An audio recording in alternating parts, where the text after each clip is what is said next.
the to-infinitive, the infinitive without to, and the ing form.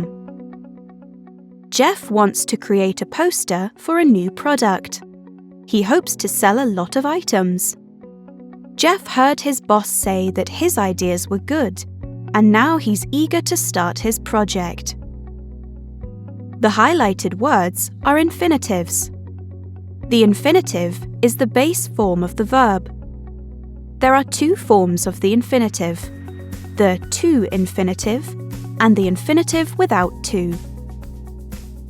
We use the to-infinitive to express purpose. Tina uses an AI app to create avatars. We also use the to-infinitive after certain verbs, such as agree, appear, decide, expect, hope, plan, promise, refuse, etc. My brother has promised to help me design the brochure for my school marketing project. Another use of the to-infinitive is after would like, would prefer, would love, etc. to express a specific preference. She would like to participate in a TV spot.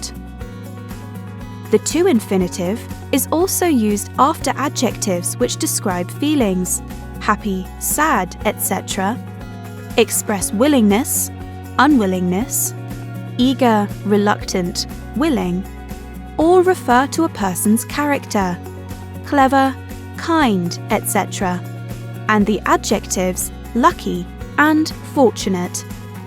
She is eager to start working in the marketing business.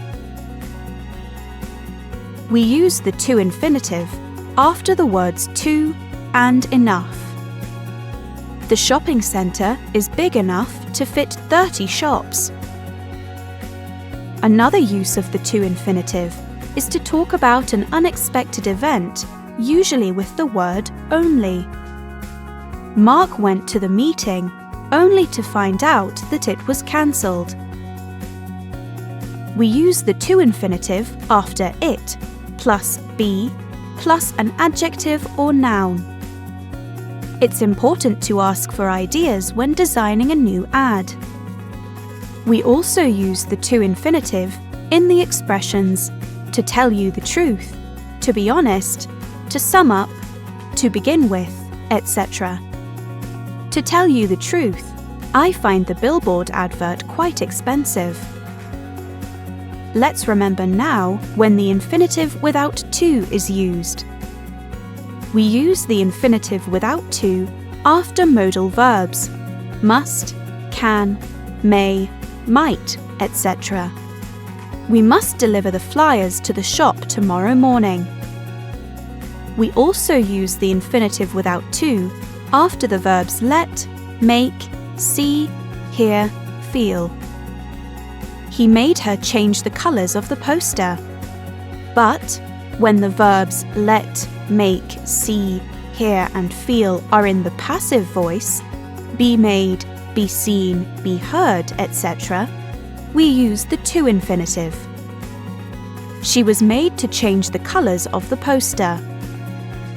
We can use the infinitive without to after had better and would rather.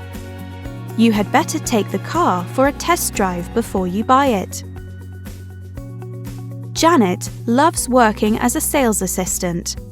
Helping people choose the right thing is her favourite thing at work.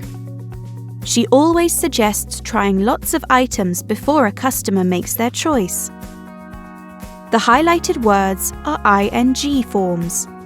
The ing form is formed by adding the suffix ing to the base form of the verb. In the English language, some verbs and phrases are followed by the to-infinitive, the infinitive without to, or the ing form. We use the ing form as a noun. Marketing is a challenging profession. We use the ing form after certain verbs: admit, appreciate, avoid, consider, continue, deny, fancy, finish, start, go for activities, imagine, mind, miss, quit, save, suggest, practice, prevent, etc. Mark backs up his files regularly on his computer to avoid losing his work. We also use the ing form after the verbs love, like, enjoy, prefer, dislike, hate to express general preference. June loves working in advertising. But when we talk about a specific preference with would like, would prefer, would love, we use the to-infinitive. June would love to work in the advertising department of Smith & Partners. We use the ing form after certain expressions. These include be busy, it's no use, it's no good, it's not worth, what's the use of, can't help, there's no point in, can't stand, have difficulty in, have trouble, etc. I can't stand seeing pop-up ads when I visit a website. One more use of the ing form is after the verbs spend, waste, and lose, time and money. Martha spends hours shopping at stores. We can also use the ing form after the preposition to, with verbs and expressions such as look forward to, be, get, used to, in addition to, object to. I am looking forward to working on the marketing project. We use the ing form after other prepositions of, on, in, about, at, etc. Sally is really fond of watching commercials on her tablet. Finally, we can use the ing form after the verbs hear, listen to, notice, see, watch, and feel to describe an incomplete action. I saw Tom talking to the client as I was passing by. I watched part of it. However, we can use the infinitive without to after the above verbs. Hear, listen to, notice, see, watch, and feel to describe a complete action. I saw Jim talk to the client before they left. I watched the whole thing. There are some verbs that take either the to-infinitive or the ing form with a change in meaning. Let's look at the examples. Alan forgot to hand out the flyers. In this sentence, the verb forget means don't remember, but in the second example, I'll never forget working on that advert, the verb forget means I will always remember. Notice that in the example, how could you forget working on that advert?